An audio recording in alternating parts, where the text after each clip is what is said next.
Olá, bem-vindos para mais uma live do Centro de Telesaúde do Hospital das Clínicas da UFMG. Hoje falaremos sobre a saúde do homem.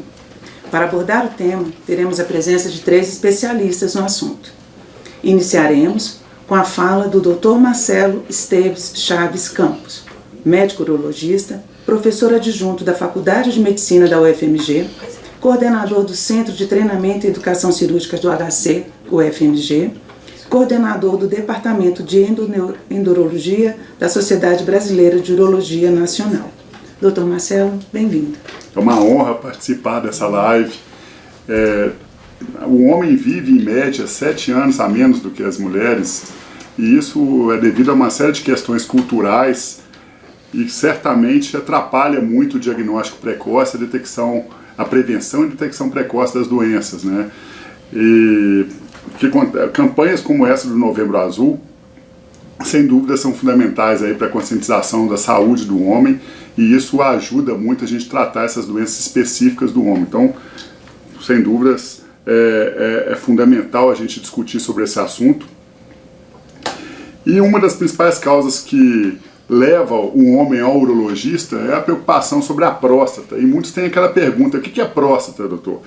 Para que a próstata serve? Então, a próstata é uma glândula que produz cerca de 30% do sêmen, que é uma substância necessária para a vitalidade e o transporte dos espermatozoides. Portanto, a próstata tem um papel fundamental na fertilidade masculina e não na parte sexual do homem. Isso é uma confusão que muitos homens fazem, e depois o professor Augusto pode discutir melhor sobre esse assunto. Mas a próstata, o homem que não tem próstata, ele não vai conseguir engravidar a mulher. Então, a próstata tem uma função primordial na fertilidade masculina. E tem muitos pacientes que vêm ao consultório perguntando: eu estou com um sangramento nas fezes, eu estou com uma dor anal, será que pode ser uma doença da próstata? E na verdade não. A próstata tem a ver com a uretra, tem a ver com a parte da urina. É uma glândula que está presente só no homem, tem mais ou menos 30 gramas, ela é mais ou menos do tamanho de uma noz, e ela envolve a porção proximal da uretra, a porção inicial da uretra. Então, quando o homem tem algum problema na próstata, esse homem vai ter alguma sintomatologia, alguma alteração para urinar, e não relacionado com a parte do intestino.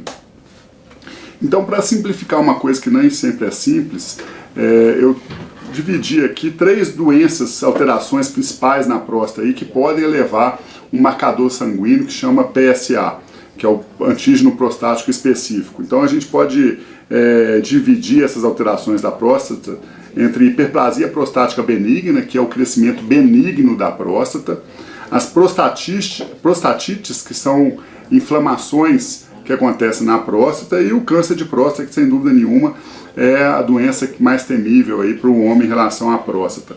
E essas 3 doenças, elas podem elevar o valor do PSA no sangue.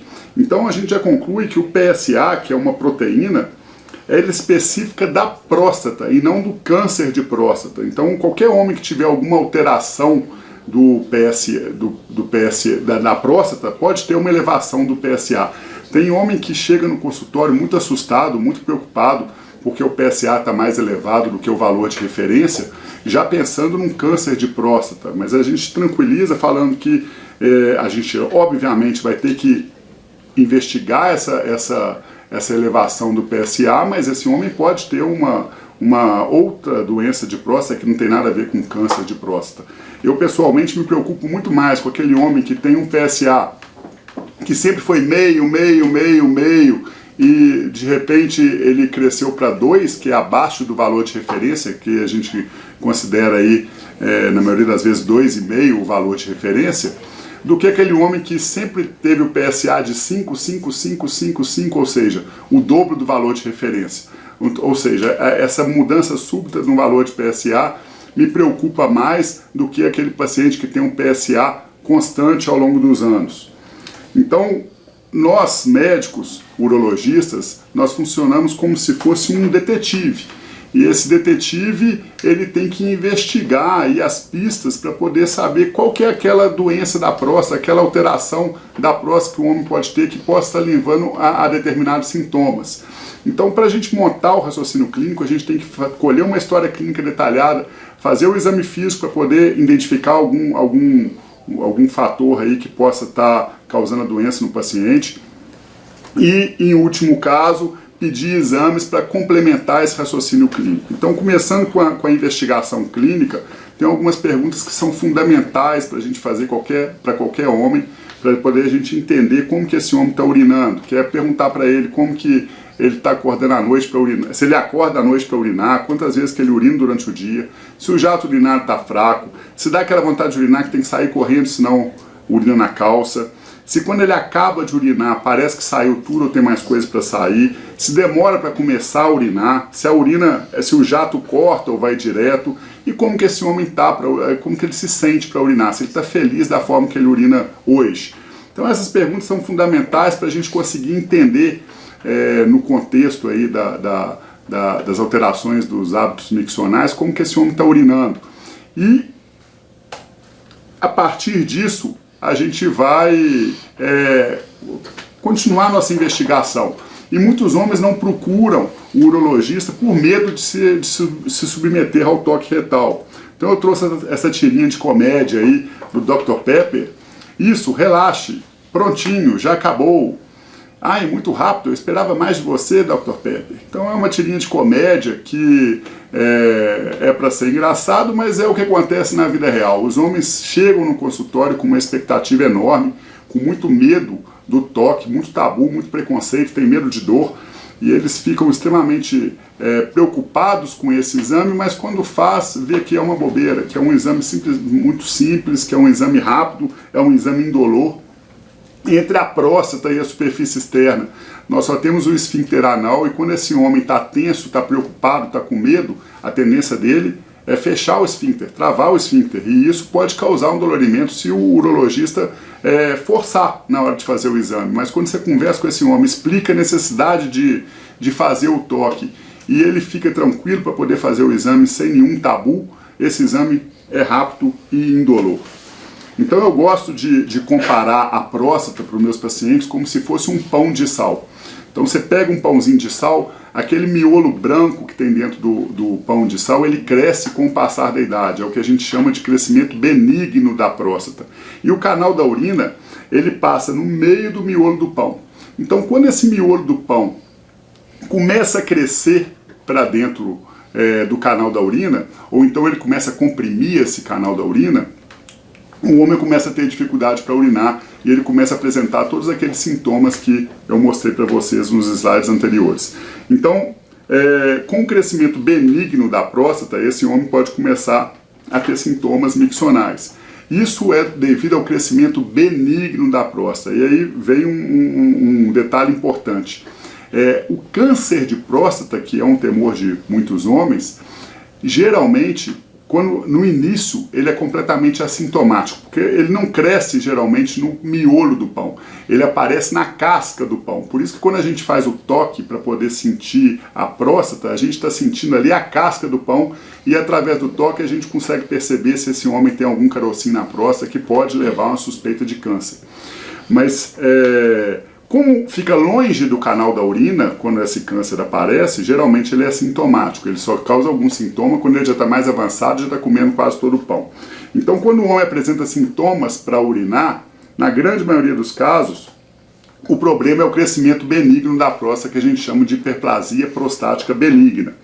Então aqui mostra uma bexiga de esforço, que é aquela bexiga que tem que fazer bastante força para poder conseguir vencer a resistência do miolo do pão que está obstruindo o canal da urina. E existem alguns medicamentos que amolecem esse miolo do pão e outros que murcham esse miolo do pão. Em 90% dos casos, os medicamentos são suficientes para poder melhorar os sintomas do homem. Então nós temos medicamentos aí que a gente chama de alfa-bloqueadores, que amolecem esse miolo do pão, como se amolecesse o miolo do pão e facilitasse a urina a sair pelo canal. Então esses medicamentos eles agem de uma forma mais rápida. E tem outros medicamentos que agem de uma forma mais tardia, que devem ser usados a longo prazo para poder murchar esse miolo do pão, que são os inibidores do 5-alfa-redutase. Agora, infelizmente, tem alguns casos que os medicamentos não são suficientes para poder tratar e melhorar os sintomas do paciente, melhorar a qualidade de vida desses pacientes.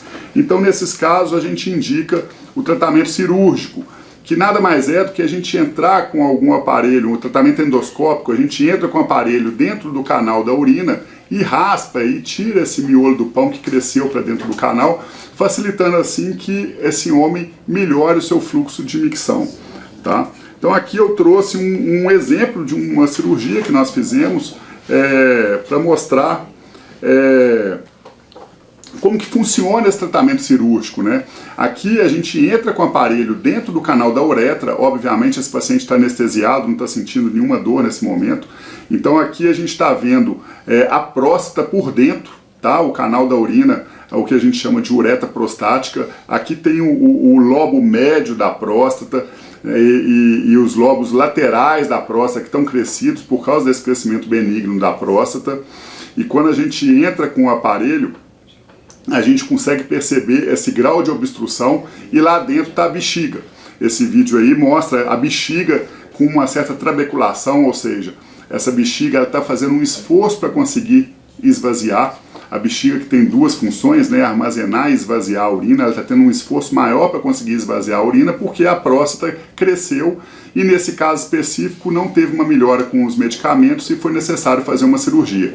Essa cirurgia a gente consegue fazer pelo SUS, a gente faz no Hospital das Clínicas da UFMG, é chamada RTU de próstata, é uma raspagem da próstata que sem dúvidas é uma cirurgia que resolve muitos sintomas do paciente. Obviamente, todas as cirurgias têm seus riscos de complicação, a gente tem que colocar numa balança e quando os benefícios superam os riscos, a cirurgia é indicada. Então aí a gente está mostrando como se estivesse raspando esse miolo do pão e com isso abrindo o canal para poder depois melhorar o fluxo urinário desse paciente. Hoje nós temos novas tecnologias, a gente tem um tratamento de próstata com laser, que é uma tecnologia que infelizmente ainda não está disponível no SUS, que é cara, uma tecnologia cara, que a gente consegue ter um controle melhor do sangramento do que da ETU, porque a gente usa uma solução fisiológica e consegue enuclear a próstata e de certa forma conseguir desobstruir de uma forma mais completa essa próstata de homens. E essa cirurgia a gente tem indicação para próstatas mais crescidas, então próstatas maiores, em vez de fazer a cirurgia aberta, a gente poderia fazer essa enucleação da próstata. Felizmente, o Centro de Treinamento e Educação Cirúrgica, juntamente com o Serviço de Urologia aqui do Hospital das Clínicas da UFMG, nós conseguimos a doação de alguns materiais para a gente beneficiar alguns pacientes do SUS, agora na campanha Novembro Azul, e nós vamos realizar essa cirurgia de enucleação da próstata com laser em alguns pacientes aqui do hospital nesse mês de novembro e dezembro. Então, continuando, sem dúvidas, o que mais preocupa o homem em relação à próstata é o câncer de próstata. Apesar do crescimento benigno da próstata estar presente em todos os homens, né? Todos os homens têm um crescimento benigno da próstata, não todos os homens vão ter sintomas, mas todos têm um crescimento da próstata. Tem alguns que vão ter mais sintomas, outros menos sintomas, outros a próstata vai crescer bastante, mas não vai ter muito sintoma, outros a próstata cresce pouco, mas cresce para dentro do canal e vai ter muito sintoma. E esse crescimento benigno, como eu disse, pode ser que não tenha que ser feito nada, pode ser que tenha que ser feito tratamento medicamentoso, pode ser que tenha que ser feita a cirurgia. Mas ele não tem nada a ver com câncer de próstata, que é o que preocupa mais os homens, que o câncer de próstata é uma doença extremamente frequente, acontece em 1 em cada 6 homens, é a segunda morte maior de câncer depois do câncer de pulmão nos homens, e vai ser discutido de forma mais pormenorizada pelo professor Paulo César, mas eu gostaria de deixar essa mensagem que os outros cânceres, eles parecem uma onça. Alguns cânceres são uma onça brava, que chega traiçoeira, sorrateira, agressiva e mata o paciente. O câncer de próstata, ele não é uma onça, tá? Tem que deixar essa mensagem clara. Ele é lento, ele parece uma tartaruga. Ele é uma tartaruga, mas a gente tem que ficar atento, porque apesar de ser lento, Se vocês não sabem, é só olhar na internet, a mordida da tartaruga, ela pode ser mais forte do que da onça. Então, literalmente, se o bicho pegar, aí complicou a situação. Então a gente tem que ter um cuidado especial nessas situações aí. O professor Paulo César vai falar um pouquinho sobre isso agora. Eu mantenho-me à disposição para eventuais dúvidas. Novamente agradeço a oportunidade. Eu convido agora o Dr. Paulo. O Dr. Paulo César Viegas Martins vai falar para a gente sobre câncer de próstata. O Dr. Paulo é médico urologista, coordenador médico do Serviço de Urologia do Hospital das Clínicas da UFMG. Dr. Paulo, bem-vindo. Bom, boa tarde a todos, obrigado. Minha tarefa ficou um pouquinho mais simples depois da introdução do Marcelo. E eu vou falar um pouquinho mais detalhado sobre o câncer de próstata nesses próximos minutos. Então, um dado que já foi citado anteriormente, que merece uma reflexão nossa, é que o homem vive em média 7 anos a menos do que a mulher. E isso culturalmente pode ser explicado, que nós homens, desde novos, somos programados para prover a parte financeira da casa, nós temos que trabalhar, somos considerados meio que super-homens e com isso achamos que a gente não adoece. Ao passo que a mulher desde nova tem a cultura de procurar um ginecologista para fazer controle preventivo. Quando a mulher apresenta algum sintoma, ela tem mais facilidade de ir no médico que nós homens.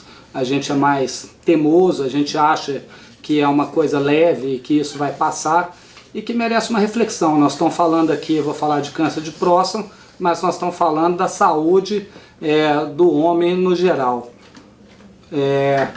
Por que o homem vive menos do que a mulher?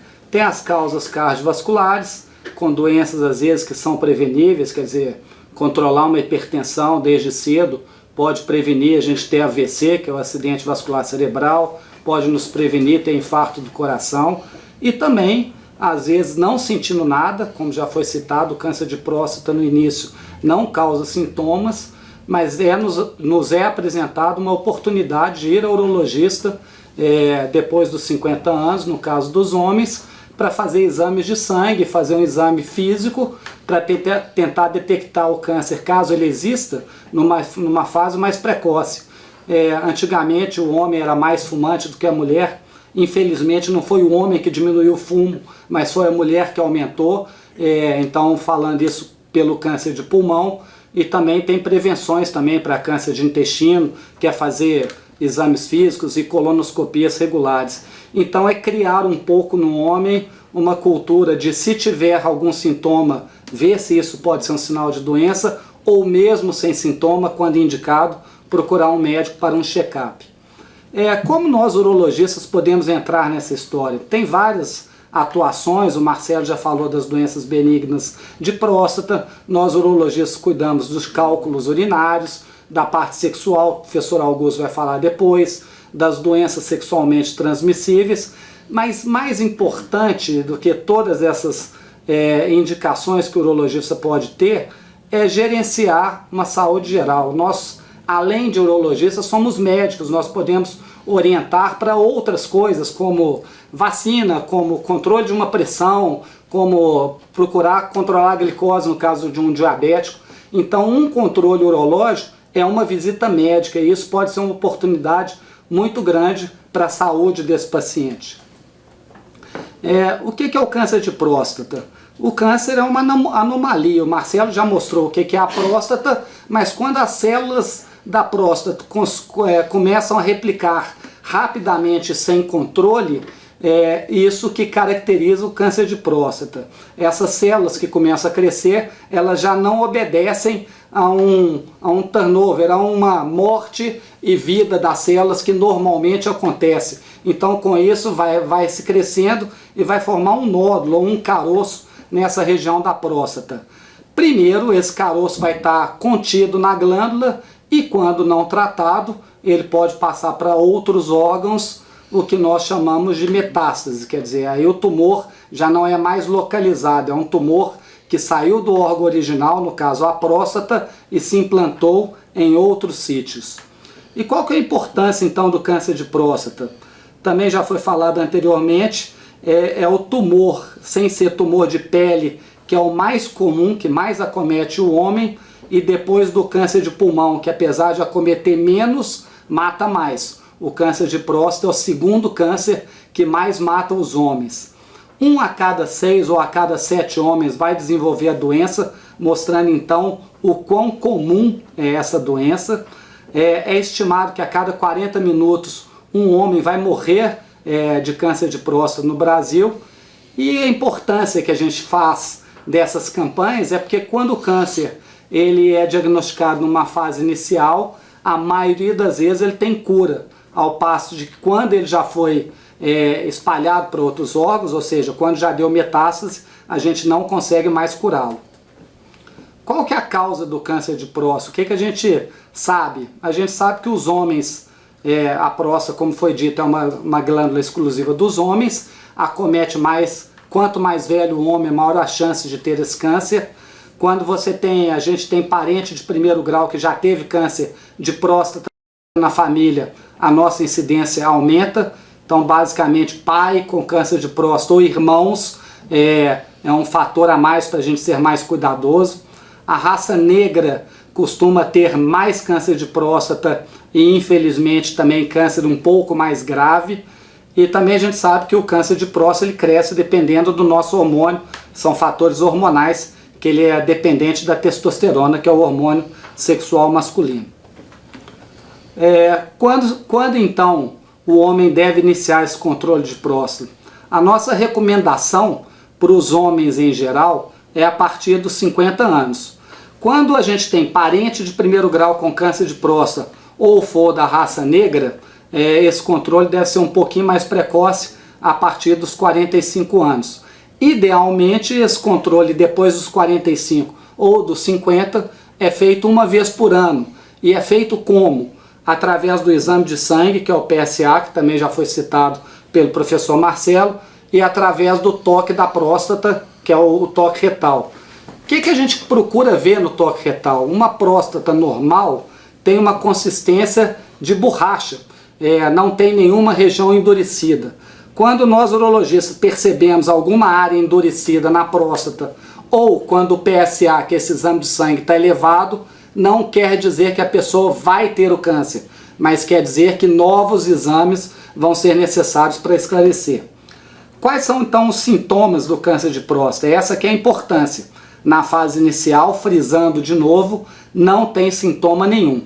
Quando o câncer está numa fase mais avançada um pouco, pode aparecer dificuldade de urinar, sangue na urina ou sangue no esperma, diminuição do jato de urina, ou até quando já espalha para os ossos, dores ósseas. Reforça a importância de não esperar os sintomas para procurar se tem ou não tem o câncer, porque o ideal é diagnosticar o câncer, o ideal é não ter, obviamente, mas uma vez tendo, o ideal é diagnosticar numa fase que o homem não apresenta sintomas. Quando então a gente suspeita do câncer de próstata, igual eu disse, quando um desses dois exames, ou o toque retal, ou o exame de sangue, que é o PSA, estão alterados, a gente vai ter que fazer outros exames complementares.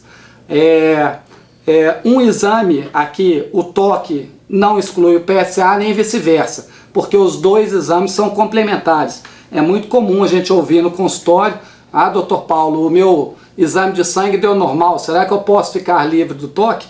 Às vezes até sim, mas não é a rotina. O normal de nós urologistas é termos os dois exames, porque com os dois exames normais a gente reduz a probabilidade de câncer para praticamente 5%. E é bom lembrar que 1/5 do diagnóstico do câncer de próstata ocorre com o exame de sangue normal. Ou seja, se a gente não fizesse o toque e não detectasse uma área endurecida, a gente não diagnosticaria a doença. Como que a gente faz o diagnóstico do câncer de próstata? Então, na presença de uma alteração do toque ou do PSA, hoje nós urologistas, a gente quando tem disponível, a gente costuma fazer um exame de imagem sofisticada, que está representada na imagem embaixo à direita, que é a ressonância nuclear magnética da próstata. e ela normalmente nos confirma a suspeita da doença e ajuda o ultrassonografista a biopsiar adequadamente a próstata para aumentar a chance do diagnóstico. Mas o diagnóstico confirmatório mesmo é feito depois da biópsia e do estudo anatomopatológico. Então, frisando aqui que nem toda alteração de PSA ou de toque significa presença de câncer. Quando suspeita, ele deve ser confirmado pela biópsia. Por que tem esse temor, né? O Marcelo já falou um pouquinho desse exame de próstata, que é um exame que dura 15 segundos mais ou menos, que a gente não vai alterar se a pessoa é mais ou menos macha. Nós urologistas, a gente simplesmente quer saber qual a consistência dessa próstata, ela tem alguma suspeita de câncer ou não tem. Mas o que assim, os homens podem pensar? Primeiro, é triste quando o paciente não tem nem acesso ao exame a um posto de saúde ou a um urologista para fazer o exame. Isso é uma falha do sistema que tem que ser corrigida. Mas por que o homem que tem o acesso não quer fazer o exame? Por medo de sentir dor, por um machismo, achar que aquele toque vai alterar a masculinidade dele. Às vezes não faz porque ele também é desorganizado, não tem uma agenda para parar de trabalhar e procurar o urologista. Às vezes é porque ele nunca ouviu falar desse assunto. Então essas campanhas de Novembro Azul nos têm ajudado muito. A gente tem visto hoje que o homem tem muito mais facilidade em nos procurar e em aceitar, porque ele já ouviu falar do que a gente vai fazer. A gente não vai fazer nenhuma agressão a eles. Pelo contrário, a gente vai fazer um exame físico e, na maioria das vezes, tranquilizar esse homem. Como que a gente trata o câncer de próstata? Primeiro, a gente tem que fazer o que a gente faz em todo câncer do organismo, que é um estadiamento, que significa, em outras palavras, saber exatamente se o câncer ainda é localizado ou se o câncer já tem sinais de estar espalhando pelo organismo. Quando ele é localizado na próstata, que é a maioria das vezes, felizmente, que a gente diagnostica, a gente tem hoje 3 opções de tratamento. Uma, pela analogia que o Marcelo fez, e a gente tem características do câncer de próstata que a gente vê que ele não é agressivo, que é um câncer mais latente, que vai evoluir mais lentamente, a gente tem a possibilidade até de só acompanhar com exames, com biópsias, com exame de imagem, esse câncer numa fase inicial, e chama vigilância ativa esse tratamento. A vigilância ativa hoje, quando bem indicada, ela poupa quase 50% dos homens em vigilância ativa de fazer um tratamento mais ativo que a gente chama, que seria a cirurgia radical, ou em outras palavras, a retirada da próstata através da cirurgia, ou a radioterapia, que é aquela terapia, né, que está representado com a máquina ali embaixo, como se fosse raios-x que vão ser direcionados para a região da próstata para matar o câncer, né, para queimar esse câncer. Então, em algumas vezes a gente consegue só vigiar o paciente, outras vezes a gente indica a cirurgia ou a radioterapia. Isso para o câncer que é localizado no princípio. Se o câncer já veio por uma fase metastática, o tratamento tem que ser um pouquinho mais radical, que a gente chama de hormonioterapia, ou seja, a gente tem que fazer algum tratamento para antagonizar a testosterona masculina, que, igual eu falei, o câncer de próstata é dependente dela, e algumas vezes a gente precisa de fazer a quimioterapia para tratar. Quais seriam as consequências do tratamento? No caso da vigilância ativa, como não tem nenhum tratamento mais agressivo, as consequências ruins é que você vai ter que ir periodicamente ao médico para fazer exames repetidos, às vezes durante muitos anos, repetir exame de imagem, repetir toque retal, repetir exame de sangue, para saber se o seu câncer continua indolente e não tem características agressivas. Quando a gente indica a cirurgia, que é a retirada da próstata, e aqui vale um comentário, a retirada da próstata, há alguns anos atrás, era feita através de uma cirurgia tradicional, e hoje a gente tem condições de fazer essa retirada através de cirurgias que a gente considera menos invasivas, como a laparoscopia, ou às vezes até a laparoscopia assistida por um robô, que é a cirurgia robótica que a gente ouve falar. Mas independente da via que a gente optar pela cirurgia, a possibilidade de complicações existe. E as duas principais é a perda involuntária de urina, que nós médicos chamamos de incontinência urinária, que faz com que alguns homens tenham que usar fralda depois da cirurgia, tenham que fazer tratamento para melhorar a musculatura pélvica com fisioterapia. E o outro tratamento, que é o mais temível de nós homens, que é a perda da potência sexual ou disfunção erétil. Todas as três vias da cirurgia que eu citei são capazes de trazer esse tipo de complicação. E o que a gente fala é que um médico com mais experiência tem uma chance menor de diminuir as complicações. Então não é o fato de eu fazer uma cirurgia com robô que vai me isentar de complicações. É claro que a tecnologia tem ajudado muito, a gente tem imagens maiores, tem sido um aliado de um bom urologista com um bom equipamento para tentar minimizar os efeitos colaterais. Esse assunto o professor Augusto vai falar também mais detalhadamente daqui a pouco. Com relação à radioterapia, que é aquela máquina em que o paciente vai diversas vezes ao hospital para ficar fazendo raios na próstata para queimar o câncer de próstata, infelizmente ela também tem efeitos colaterais, e os dois principais também é a perda da potência sexual, que pode ocorrer e geralmente ocorre mais lentamente. Quando se opera, a perda é mais abrupta, e quando você faz esse tratamento radioterápico, acaba que a perda é mais lenta, mas ela também infelizmente ocorre. E também, como esses raios são dirigidos à próstata, mas do lado da próstata a gente tem tecidos que não eram para ser atingidos pela radioterapia, mas que infelizmente em poucas doses acabam sendo, a gente pode ter um pouco de lesão do intestino, que está do lado, ou da bexiga, com alterações nesses órgãos. E para finalizar a minha apresentação, existe alguma maneira da gente prevenir o câncer de próstata? Assim, especificamente para o câncer de próstata, infelizmente não. A gente sempre estimula a saúde do homem de uma maneira geral, com um estilo de vida saudável, com uma alimentação rica em frutas, vegetais, mas isso especificamente para o câncer de próstata não é suficiente. Por isso que a gente advoga essa prevenção secundária, que a gente, na verdade, se diagnosticar o câncer de próstata, vai diagnosticar numa fase mais inicial. Então, basicamente, a mensagem final que eu queria deixar é basicamente essa para nós homens: a gente realmente mudar um pouco o tabu, a gente conversar sobre a nossa saúde, e nada mais importante do que esse mês de novembro para a gente fazer essa lembrança, não só para a próstata. Nós estamos falando aqui hoje de próstata, mas de uma maneira geral para os homens se cuidarem e tirar um tempo uma vez por ano, principalmente depois dos 50 anos. O ideal é até antes começar, mas especificamente nessa faixa etária, porque a gente tem que cuidar de próstata, de coração, de pulmão, enfim, a gente tem que cuidar da nossa saúde. Obrigado.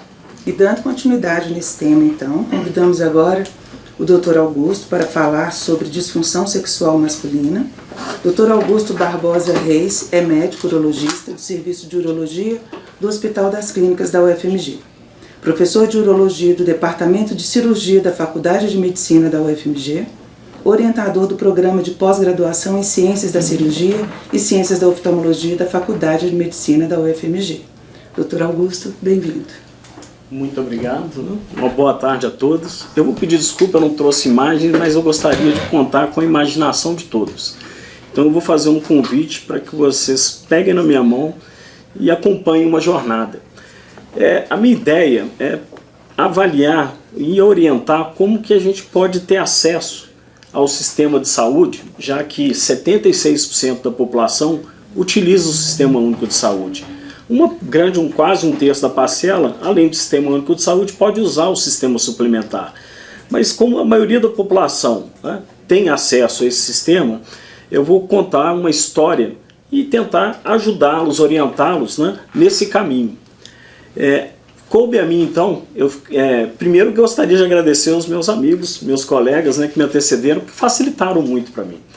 Quando eu vou falar de saúde sexual é muito importante. Nós temos políticas públicas, né, que só a partir de 2009 que a saúde pública, ou seja, o Programa Integral de Saúde Masculina, foi integrado ao Sistema Único de Saúde.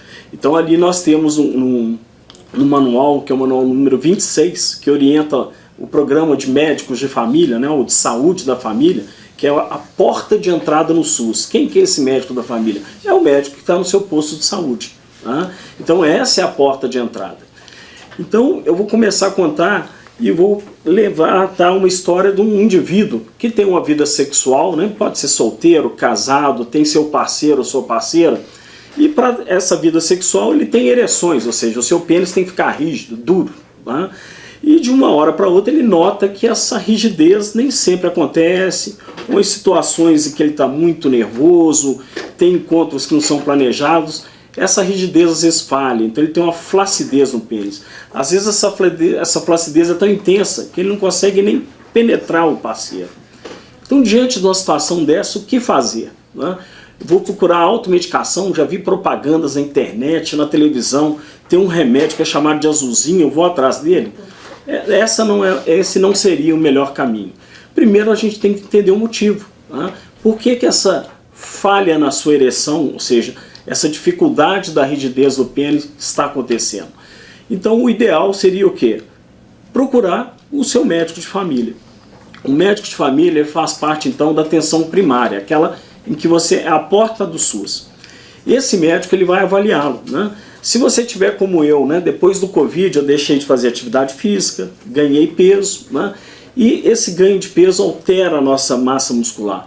Quando eu começo a acumular gordura, é interessante, a gente tem um hormônio que é a testosterona, que é um hormônio muito importante do homem, e ele começa a cair. Então tem uma relação muito alta de diminuição da testosterona, do hormônio masculino, com ganho de massa gorda, perda de massa magra, musculatura. Isso pode ser um fator. Um outro, se eu deixo de fazer atividades físicas, né, eu começo a ficar sedentário. Eu não sei se já tiveram curiosidade de ver um cano de uma casa velha. Quando você abre um cano de uma casa velha, ele vai fechando a extremidade, o orifício dele. Ficam placas. E isso é muito interessante, que é o que acontece com os vasos sanguíneos de um homem com seus 50, 60 anos. A chamada ateromatose. Vão se formando placas que vão dificultando o fluxo sanguíneo. Para que fluxo sanguíneo é importante? Porque o pênis só fica ereto porque ele se enche de sangue. Então, se o sangue não estiver chegando adequadamente dentro do pênis, ele não vai se encher de uma forma ideal. Existem outras doenças comuns, como a hipertensão, né? O diabetes, que é uma das doenças mais comuns que nós temos, que está relacionado à obesidade, com alteração hormonal, que vão alterar também esses vasos sanguíneos, levando ao entupimento dessas artérias. E também pode alterar um outro sistema que a gente chama de sistema nervoso. Então o Dr. Paulo estava falando com a minha mesa da cirurgia da próstata. Quando ele vai tirar a próstata, tem dois nervos que passam aqui do lado. E se quando a gente tira a próstata, a gente tira o nervo ou lesa o nervo, esse nervo vai para o pênis, por isso que chama nervo eretor. E aí, se eu não tenho um nervo que vai lançar uma substância que é um gás interessantíssimo, que chama óxido nítrico, a musculatura do meu pênis não relaxa e o pênis não entra. Então eu tenho que ter um bom sistema circulatório e tenho que ter uma boa inervação. E para conseguir manter isso, eu tenho que ter uma boa saúde. Foi o que o Dr. Paulo falou aqui no começo. Tenho que ter atividade física, controlar o meu peso, e nem sempre isso é possível. Foi falado, né? Muitas vezes, não só os homens, mas eles ainda estão muito inseridos no mercado de trabalho e com péssimas rotinas. Então a gente se alimenta mal, dorme mal, né? E isso vai trazendo consequências ao longo da vida. Então, uma dessas consequências pode ser essa alteração da ereção. Então, se você nota que sua ereção está alterada, em 2006 nós publicamos um trabalho interessantíssimo mostrando que quando o indivíduo começa a ter disfunção erétil, ou impotência sexual, ou dificuldade do pinto ficar duro, isso antecede alguns sinais de doenças. Aquele acidente vascular cerebral, eu vou ter um infarto, meu coração, né, falta sangue, entope, vou ter que ir para o hospital com dor, angina, falta sangue no cérebro, eu vou ter um AVC. Então, essa alteração da ereção antecede esse fenômeno em 5 anos. Então, se você tem uma alteração como essa, procure o médico de família, porque isso pode ser um sinal de uma doença que está se instalando. né? Uma doença cardiovascular. Então, lembrar que a disfunção erétil é um sinalizador da sua saúde. Quando esse indivíduo, então, entra no posto de saúde, ele vai ser avaliado pelo médico de família. Muitas vezes o médico de família não vai ficar confortável em identificar as causas dessa disfunção erétil e tratá-la, né? Se ele se sentir capacitado, ele vai iniciar o tratamento. Mas se houver falha do tratamento, ele vai precisar da ajuda do especialista, que são os meus colegas que estão aqui. Ele vai indicar, então, esse indivíduo aí a atenção secundária. Então, são centros onde só especialistas atendem. E o especialista indicado para tratar a saúde masculina, que domina esse assunto, né, e tem segurança, é o urologista. Então, uma vez que ele chega ao urologista, ele vai ser investigado. Por quê? Em algumas situações, isso pode ser um estresse, um viúvo, um divórcio, né, problemas no trabalho. Isso altera muito a nossa atenção. E quando a gente está atento, a gente está estressado, tem um sistema que chama simpático. Pá, eu levo um susto, o coração dispara, o olho abre, né? O sangue vai para os outros lugares, não vai para o pênis. Então, nessas situações, é o que a gente chama de disfunção erétil, às vezes de causas psicogênicas, em que o tratamento usualmente não é feito com medicamento. Agora, tem todas aquelas condições que eu falei, o indivíduo obeso, diabético, hipertenso, né? Com alterações da sua vascularização e da sua inervação.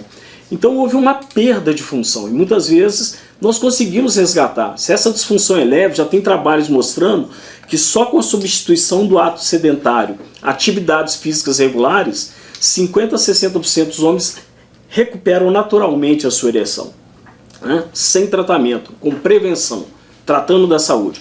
Só que os outros 30% não vão recuperar. Esses nós vamos ter que tratar. E existem drogas, né? E aquele azulzinho que eu falei do começo é um medicamento que vai ser prescrito, mas prescrito como? Prescrito pelo seu médico. Então ele vai orientá-lo, vai avaliar se você tem fatores de risco, né? Quem tem doenças graves, né? Doenças oculares, doenças do coração, doenças vasculares, às vezes tem contraindicação de usar esse medicamento. Ele vai colocar a saúde em risco em vez de tratar a sua saúde. Então, nesse momento, após uma consulta médica bem feita, identificação dos fatores, ele pode prescrever um medicamento. Esse medicamento ele é muito interessante. Ele funciona até 80% das vezes nos seus melhores resultados. Então ainda vou ter 20% dos indivíduos que vão persistir com aquela dificuldade, mas querem resgatar a sua vida sexual. Então nessas situações existem outros tratamentos, né? São tratamentos em que são feitos inicialmente no consultório, onde o indivíduo é orientado e é treinado a aplicar o remédio, então, dentro do seu pênis, né? Não é um tratamento de muita aderência, né? Ainda mais homem que tem um certo medo de agulhas, mas é um tratamento extremamente resolutivo. E mesmo em alguns indivíduos não respondem a esse tratamento. Então quando isso acontece, nós vamos encaminhá-lo para o sistema terciário, ou seja, ele vai para o hospital. Então é como se ele viesse para cá, para onde nós estamos agora, para o Hospital das Clínicas, onde ele vai fazer um tratamento que a gente chama de tratamento cirúrgico, onde eu vou substituir o tecido erétil dele por um par de próteses, né? Eu peço desculpa, não trouxe o par de próteses para mostrar, mas que vai devolver a rigidez para esse indivíduo. Então nós vemos que nós temos entrada de opções de tratamento na atenção primária, secundária e terciária. E no Hospital das Clínicas nós trabalhamos tanto na atenção secundária como na atenção terciária. E como que o acesso ele é feito? Ele é feito pelo posto de saúde. Quando o médico de família ele vê que não tem a competência ou não está tranquilo para conduzir esse caso, ele vai fazer o encaminhamento, né? E uma das opções de encaminhamento é o Hospital das Clínicas. Então aqui nós oferecemos uma ampla gama de tratamentos para tentar resgatar então a sua saúde sexual.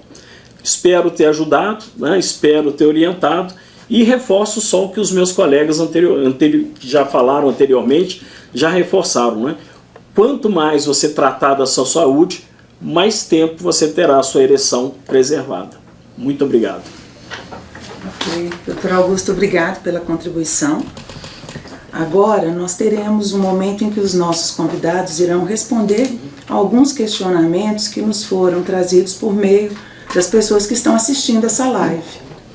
A gente tem algumas perguntas aqui, eu vou ler para vocês.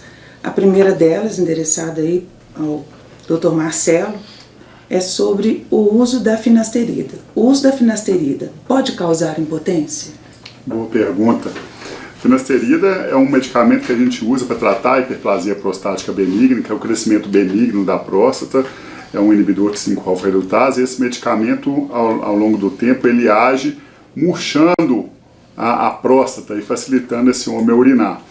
E, de fato, em 1% dos casos pode causar impotência sexual, disfunção erétil, mas vale enfatizar que a partir dos 40 anos, 50% dos homens terão disfunção erétil, e como o professor Augusto disse, desses homens, a grande maioria, 80% dos homens, terão disfunção erétil por causa psicogênica, ou seja, aquele medo de falhar vai fazer falhar. O medo faz liberar uma substância no sangue, que chama adrenalina, e essa substância ela vai prejudicar a ereção. E vira uma bola de neve. Então o homem fala assim, pô, falhei da última vez, será que eu vou falhar agora? O que vai acontecer? Falha de novo. Ih, tô falhando das últimas vezes, e agora? Como que vai ser? Vai falhar, porque está com medo de falhar. Essa bola de neve vai crescendo a tal ponto que chega um momento que ele mesmo nem quer tentar a relação sexual com medo de falhar. E a gente tem que tomar cuidado com o efeito nocebo, que é aquele homem que lê a bula do medicamento, da finasterida, vê esse efeito colateral que tem escrito na bula, e aí ele já começa a ter medo de falhar antes de tomar o remédio. Então, de fato, o remédio pode causar uma impotência sexual, uma disfunção erétil em 1% dos casos, mas a grande maioria dos homens que tem algum prejuízo da função sexual por causa do remédio é mais o psicogênico falando do que, de fato, o efeito orgânico do remédio no corpo do paciente. Então, isso tem que ser explicado, porque muitas vezes não é o remédio que está fazendo esse problema. Agora, vale enfatizar também que, se por acaso for o medicamento que estiver fazendo um problema, simplesmente quando você suspende o uso do medicamento, o homem volta a ter relação sexual normal. Então, essa a resposta aí. Você me permite um comentário? Claro, por favor. É porque a gente está falando de saúde, né? E quando eu falei dos programas do governo, é saúde sexual e reprodutiva, né? E nós trabalhamos aqui também no hospital com a saúde reprodutiva do indivíduo. Hoje a finasterida, eu sou do tempo, né, o Paulinho também, a gente vai acabar entregando a idade aqui, né, Paulinho? Que antecede a finasterida. A gente viu a finasterida começar a ser usada para hiperplasia, mas hoje eu acredito que talvez o maior número de prescrições, ou seja, de remédio que é usado, a finasterida não é para tratamento de hiperplasia prostática benigna, mas para esse problema que nós temos, né, Marcelo? Que é a calvície, né? Então, a alopécia masculina. O que eu quero alertar? Ela usualmente, em homens que são férteis, ela não traz problema. Tem vários trabalhos, foram trabalhos até que antecederam o lançamento da droga. Mas indivíduos que têm dificuldade de conseguir uma gravidez, ou seja, depois de 12 meses, todo mês tentando ter gravidez e não conseguem, e fazem uso de finasterida, né? Esse é um fator que deve ser avaliado. Porque homens que têm alteração, o Marcelo falou no sêmen, então a gente pega o sêmen, avalia no microscópio, um exame que chama espermograma. Olha como é que o espermatozoide nada, meço ele todinho e avalio quanto que tem de números de espermatozoides. E a finasterida em indivíduos que têm alteração na concentração, na motilidade, na forma do espermatozoide, ela pode agravar essas situações. Então, nesses momentos, é importante a gente avaliar se é necessário interromper ou não o tratamento. Excelente. Ok. Continuando, doutor Augusto, para a senhora, próxima pergunta. Medicamento para tratar hipertensão, né, a pressão alta, pode causar impotência? Pode. A gente tem que avaliar com muito cuidado, né? Se eu não tratar a minha hipertensão, né, como o Marcelo falou, a partir dos 40 anos, a gente tem aí até 40% dos homens com disfunção erétil. Mas no grupo de hipertensa, essa taxa é maior. Então, se eu não tratar a minha hipertensão, eu vou comprometer minha ereção. Mas existem alguns grupos de medicamentos, que são hipotensores, que abaixam a pressão, que vão interferir no mecanismo de ereção. Porque para o pênis ficar insuflado, inchado de sangue, tem que ter pressão. E se eu abaixar muito a pressão, não vai ser o suficiente para manter essa ereção. Então esses grupos de drogas, eles são muito bem reconhecidos, né? Então o que deve ser feito é uma consulta com o urologista. Normalmente a gente discute ou com o médico da atenção primária, ou se for o cardiologista que prescreveu, a troca ou substituição desses medicamentos. E em grande parte das vezes a gente reverte essa situação. Ok, obrigada. Doutor Paulo, quais são os principais sintomas do câncer de testículo? Câncer de testículo tem prevenção? Bom, O câncer de testículo, diferente do câncer de próstata, que ocorre mais em idosos, tem uma característica importante, que ela ocorre muito em adultos jovens, principalmente na faixa de 18, 20 aos 40 anos.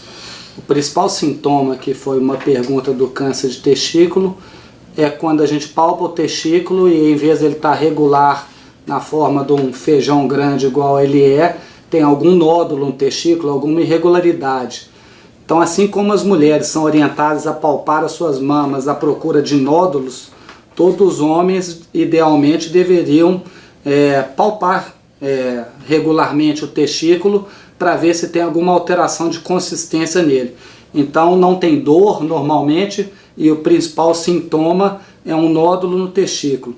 E a prevenção, o câncer de testículo ocorre mais, é um câncer mais raro, que ocorre em adultos jovens, igual eu já disse, mas ele é mais frequente em homens que nasceram com o testículo fora da bolsa escrotal, que a gente chama de criptorquidia, que teve que operar para descer o testículo, e em homens que já tiveram câncer no outro testículo. Vamos supor, se eu já tratei um testículo direito meu com câncer, o meu testículo esquerdo também vai ser mais sujeito a ter câncer. Então merece uma vigilância maior. Ô Paulo, aproveitando essa deixa aí do câncer do testículo, que é um órgão específico do homem, nós temos o pênis aí, que também é uma doença tão rara no resto do mundo, né, na grande maioria do mundo. Raríssimo câncer de pênis, mas infelizmente em algumas regiões do Brasil é uma doença bem frequente. O que você pode falar a respeito da prevenção do câncer de pênis? É muito interessante abordar isso, sim. O câncer de pênis é um câncer que poderia ser mais prevenido no nosso país, e um dos motivos é o homem ir mais ao médico para fazer exames periódicos. O câncer de pênis é muito mais comum em pessoas que têm fimose, ou seja, a pele recobre a cabeça do pênis, então a gente não consegue ver a cabeça do pênis. Na verdade, a fimose é até uma indicação de se fazer a cirurgia, uma postectomia, para se corrigir a fimose. E também está muito relacionado, Marcela, à falta de higiene do pênis, o que causa até muita estranheza, como que algum homem, ao tomar banho, não vai lavar uma parte tão importante do corpo que é o pênis. Algumas vezes não lava porque a fimose esconde a cabeça do pênis, e aí vai ter um processo de inflamação crônica na glande, né, que não está exposta, e isso leva ao câncer de pênis, que é uma doença que dá em homens, às vezes em jovens, mas ela é comum também em homens depois dos 50 anos. É uma doença rara, mas muito mutilante, muito grave, muitas vezes levando esse homem ao óbito, Marcelo. Para câncer de pênis, a prevenção, água e sabão. Basicamente é isso aí.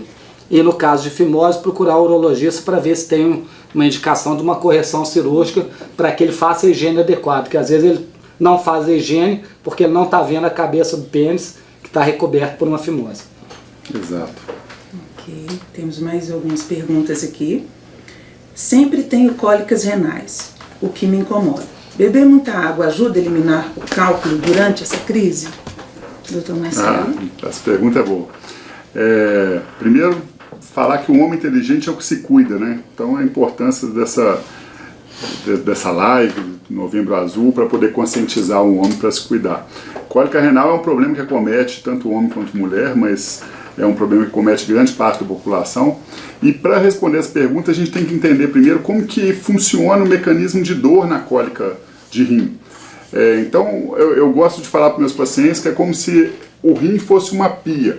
Então, como que funciona essa pia? A gente abre a torneira, a água cai na pia, desce pelo ralo, pelo cano e vai embora. É assim que a pia funciona de uma forma normal.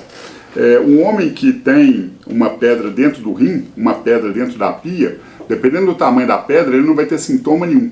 Então a pedra está lá, pode ficar anos dentro da pia sem causar dor, sem causar mal nenhum para o rim. Mas quando essa pedra escorrega, cai no ralo e entope o cano, aquela água que acumula dentro da pia não consegue descer, e isso faz distender o rim. Então a distensão da cápsula renal libera substâncias inflamatórias, dentre elas a prostaglandina, que são substâncias que causam a dor e são responsáveis pela dor da cólica de rim. Então a pia entupida é o que faz o homem ter dor, não a pedra machucando o canal, enfim. Pode até sair sangue na urina, mas não é isso que causa a dor. A dor do rim é diferente da dor da pele. Se eu pego uma faca e corto o rim, um homem não sente dor. Se eu torço o rim com a mão, se isso fosse possível, ele ia morrer de dor. Então a dor é devido ao entupimento da pia. E muitas pessoas acham que beber muita água quando você está com cólica ajuda a eliminar essa pedra. Porque se a pia está entupida, pensa na pia. Ou essa pedrinha vai desentupir sozinha, ou a gente tem que fazer uma cirurgia para poder desentupir esse cano, tá? Mas se a pessoa bebe muita água, quando a pia estiver entupida, é só pensar na pia, se a pia estiver entupida, se você abrir a torneira, desentope? Não, ela pode até transbordar. Então, se você hiperidrata o paciente, o homem toma muito líquido, enquanto estiver com a cólica, ele pode até ter uma piora da dor, porque esse rim vai distender mais, e isso não é o fator que, de fato, vai contribuir para a eliminação espontânea do cálculo. Então, tem medicações, a força da gravidade, isso tudo vai ajudar a pedra a sair. Vai beber muita água quando estiver com a pia desentupida, porque aí sim você vai prevenir que essa sujeira, essas pedrinhas se formem dentro do rim e gerem uma cólica nefrética, uma cólica de rim, uma dor insuportável para o paciente aí, que é uma das dores mais fortes que a gente tem aí na medicina. De acordo com o relato, porque graças a Deus eu nunca tive. Doutor Marcelo, e se eu não tiver com a pia entupida, vale a pena tomar água? Aí sim, aí é abrir bastante a torneira para não deixar entupir, entendeu? É a prevenção. E a gente está falando, o homem inteligente é o que se cuida, e a prevenção é o que vai realmente mudar a história natural da doença. Então não é tratar a consequência, depois que a pedra formou e entupiu a pia. É abrir bastante a torneira, beber bastante água para não deixar formar a sujeira que vai entupir essa pia. Tratar a causa e não a consequência. Ok. Mais algumas perguntas. O uso de anabolizantes de forma esporádica faz mal, doutor Augusto? Anabolizante, né? Na minha apresentação eu falei sobre a testosterona, né? A testosterona é o principal hormônio masculino, né? Então tem muito a ver com a questão do comportamento masculino, do biotipo, né? Da forma masculina, distribuição de músculos, sexualidade, né? E quando a gente fala de anabolizante é porque eu estou usando a testosterona acima do que é necessário. Então são doses, o que a gente chama de equilíbrio fisiológico, né, é muito acima do fisiológico. Então toda vez que a gente faz uma dose suprafisiológica, eu causo um desequilíbrio, né, no organismo. E esse desequilíbrio, a principal resposta, a mais rápida que acontece, vai ser com a produção, voltando lá na fertilidade, na produção de espermatozoides. Né? Então, o melhor, se existisse um contraceptivo para o homem, né, a testosterona seria o melhor deles.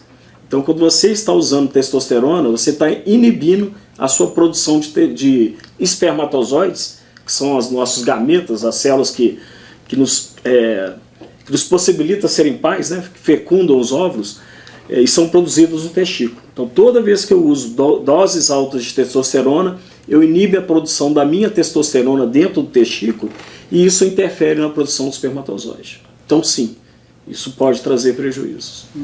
Obrigada. Doutor Paulo, a gente tem aqui mais duas últimas perguntas. O aumento da frequência da urinária noturna pode ser início de um câncer de próstata? Eles pedem para falar um pouquinho sobre essa relação, intensidade de jato de urina e câncer de próstata. Normalmente não, sabe? Assim, igual o Marcelo e a gente frisou nas nossas palestras aqui, o câncer de próstata, quando localizado, não tem sintoma nenhum. O que ocorre muito comumente depois dos 50 anos, que é a faixa etária mais prevalente do câncer de próstata, pode ter junto algum grau do crescimento benigno da próstata. E esse crescimento benigno traz vários sintomas, como o jato urinário ficar mais fraco, como a gente terminar de urinar e não ficar satisfeito, ficar com aquela sensação de resíduo, de que sobrou urina, e também acordar à noite para urinar, que na verdade pode ser um sintoma do crescimento benigno da próstata, mas pode ser sintomas de vários outros problemas, inclusive cardíacos, quem trata de hipertensão. Basta a gente lembrar que a mulher também, quando vai ficando mais idosa, ela não consegue dormir a noite toda sem acordar uma vez para ir ao banheiro. A própria bexiga, com a idade, vai perdendo um pouco da sua capacidade.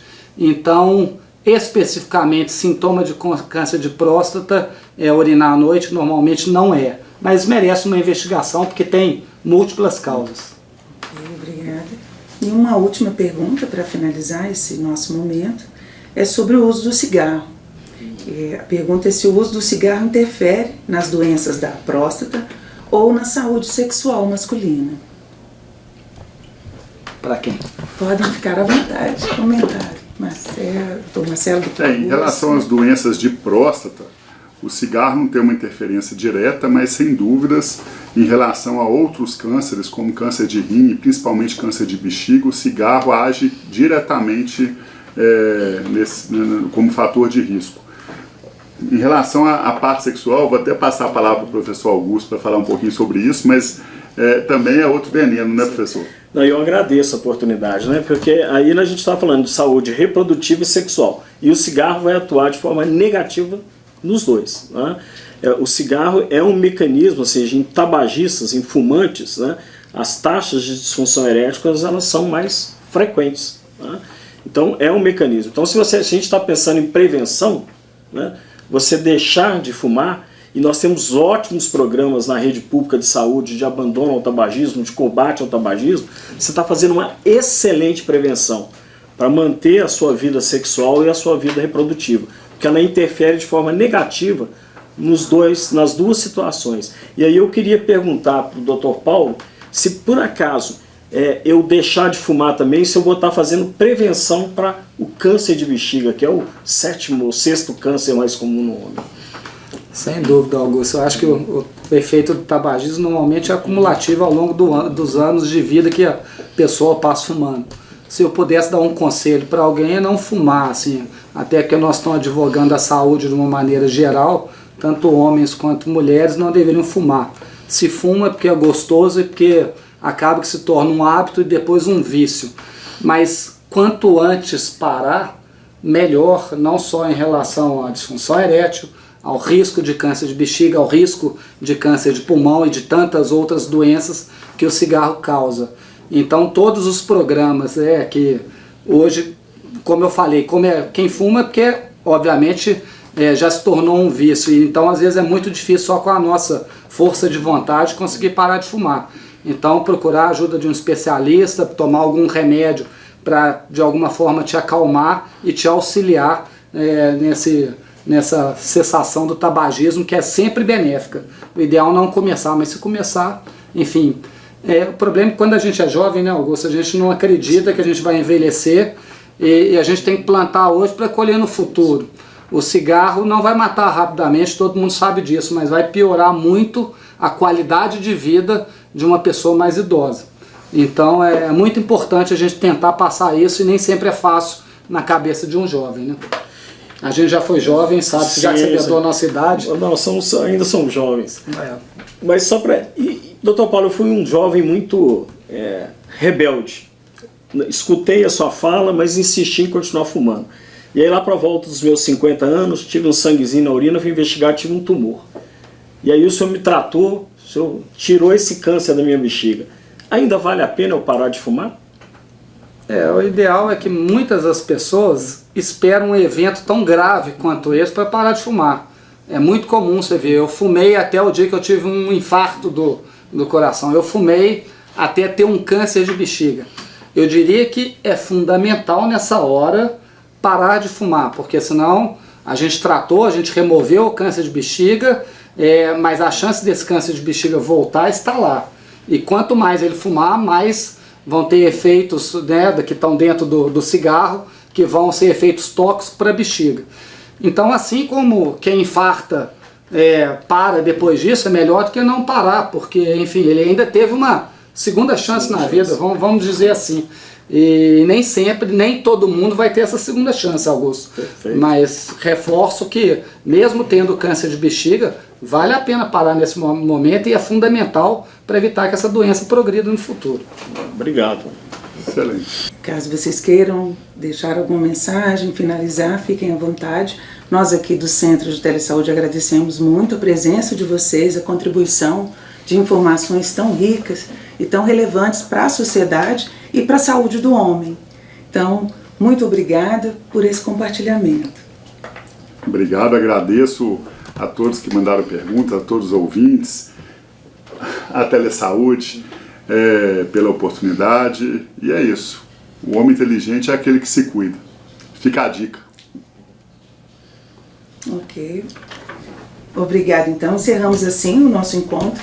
Convido vocês a seguirem as nossas redes sociais, a se inscreverem no canal do YouTube para que possa receber todas as notificações e ficar por dentro de tanta informação de qualidade.